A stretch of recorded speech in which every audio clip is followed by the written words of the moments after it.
Anyway, what I was saying earlier was I realized, sometimes in media, we want to get information. And that's our job, is to get information.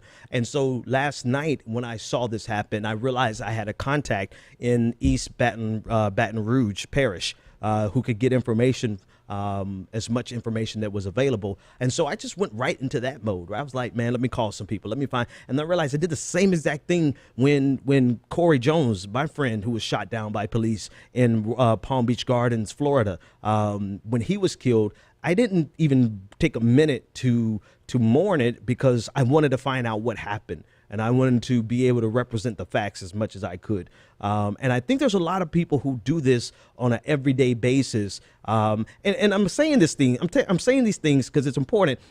I don't want you to feel anything for us, but I want you to understand how you're coping with it in your own ways. Because if you don't, then you're not going to realize that you probably have some deep-seated emotions around these things and it could explode, right?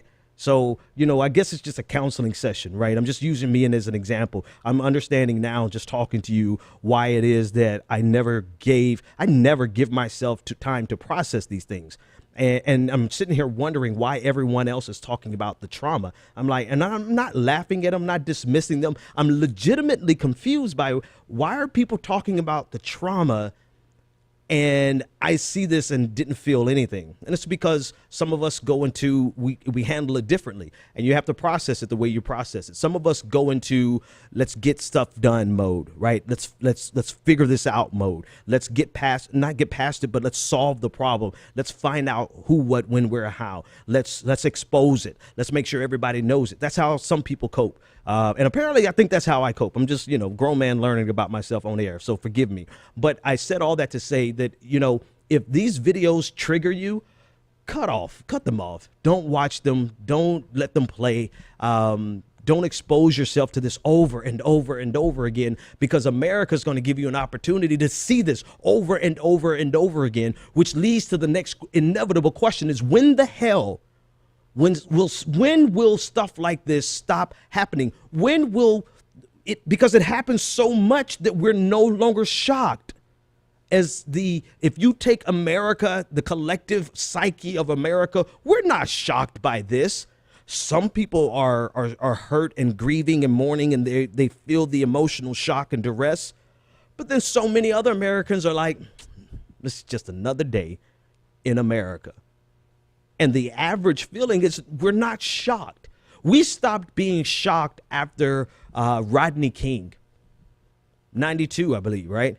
We stopped being shocked because that was played on television over and over and over again. And I'll never forget this young lady in, I don't know if it was my master's program or undergrad, probably my undergrad. Yeah, it was undergrad. And she, in our writing course, she presented a topic about the oversensitization and the desensitization of America. I never read the paper. She just gave us the topic. But as soon as she said it, I realized exactly what the hell she was talking about, because in America, we're exposed to things so violent and so real, like let alone what happens in video games and television. Forget it, put all that aside. But I'm talking about the real violence that we see on the news, particularly black violence. Like they put these things on repeat, and we see it and we become desensitized to it. And then we have another entire category in America where the slightest thing that someone says, we're overly sensitive to it. And it's like we have these very extreme emotional reactions as a collective American society that we're screwed up, man. Yes, I'm going to talk about the case. I'm going to talk about the officers and the injustice and the movement. I'm going to talk about all that. But, it's too much. And I mean, honestly, it's when you think about the reality of it, and this man who, I don't care what he did prior.